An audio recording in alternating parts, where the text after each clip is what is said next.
Alright, we have a new purchase. It's a Logitech webcam. I am not sponsored by these guys at all. I paid my own good hard-earned money out of this. In fact, this is about a month's worth of YouTube income for me. So this unboxing is not by any way a sponsorship. But I wanted to unbox and see what's in here. So that's pretty much what you get in the box. I paid about 170 Aussie dollars for this. We get a basic manual, basic bit of cardboard, and this one's USB-C. That's interesting. Not even USB-A type now. That would have been a nice thing to have noticed on the back of the packet. Fortunately, I do have a USB-C card these days, and I guess if you're going to be doing 1080p 60 frames, which is what this claims, you probably are going to need the extra throughput. There is an extra mount here, and we've got some funny little footprint thingy here. I guess this is designed to fit a laptop, but see how we go here. This could be a little difficult to peel off, so we may give it some help. Take a little scalpel blade here and just whiz down there. That should come off a little easier. Alright, now that I think goes out like that. Oh, that's a little foot. Okay, so that's interesting. I'm not sure how that foot is actually meant to work. I guess so. So there's a scratch guard there. And this little mount swivels around and stuff. I will work out how this foot works and report back in a bit. But interesting stuff, so all the same. This bit looks to be a tripod mount, so that could be useful. So not much else in the box. We'll see how it works. Okay, so it appears years ago when I blew things up, I didn't blow up the USB 3 port on the front of my case. And it has immediately come up in the Logitech G Hub, which is nice. So, wonder what we can do with this. Can we click on this? We've got a bunch of different options here. I'm going to play with some of this, learn what's going on, but it is pretty instantly working here.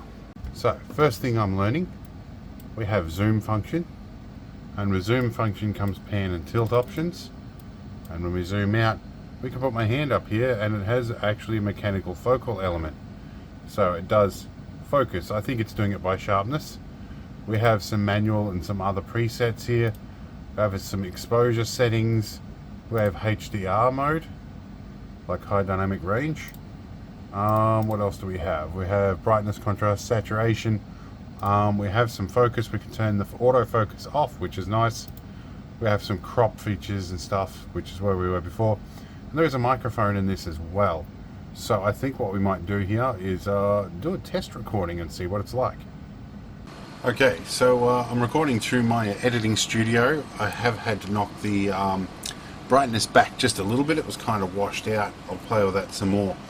I've set this to 1080p 60 frames with AAC audio at 128 kilobits. I figured that should be relatively okay to start with. I don't know what the audio is like, but we are going to do a couple of motion things, the things I need to do anyway, namely open some of these memory sticks and put them away. And we're just going to talk to the camera, and this is pretty typical of what I expect to be doing with this camera. So see how we go. Although at the moment I think a second-hand Hero 9 probably looks a lot better. The only reason that I've gone a little bit differently with this is the Hero 9 seems to overheat and have problems after a little while. Although I did get it second-hand for not a lot of money, so I kind of can't complain. But I think the GoPro Hero webcam software is no longer supported, and I think that has something to do with the glitches involved. I can never get my thumb out of those scissors. Alright, here's an SD card. We're going to put it in the adapter just to save ourselves some the heartache of losing it, and that can go up there till I put it in an appropriate place. Now I'd love to put all these things in the bin, but somebody set fire to my bin last night, so it's going to have to go somewhere else for the time being. Okay, so I did find one thing that I had not done right. This is an addendum.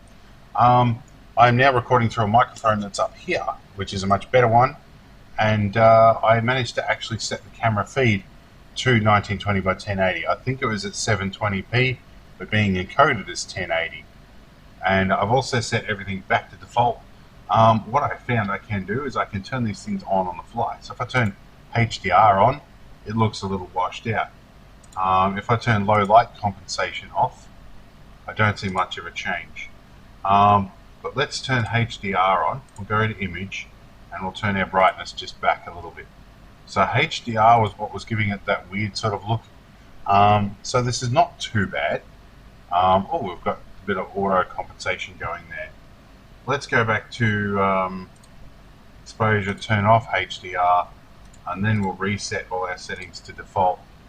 That looks actually, HDR probably doesn't work as well as I'd hope it would. Autofocus is definitely going to work on the fly. Might not be so bad after all, but I've got to get to know it like any new piece of tech. Anyway, I hope this helped somebody out. So in conclusion, Funky Stand still looks like a webcam for some reason. Doesn't really have the clarity I was kind of hoping for. I kind of feel like I could have bought the $50 or the $30 webcam and got about the same. Where it is working, as it's working properly, and it is actually doing 60 frames. And I do see we have a green light when it's recording, or a white light rather. So not too bad. I do have to clean up my post-Christmas desk messing up here. But so yeah, not too bad. I don't know how to feel about this.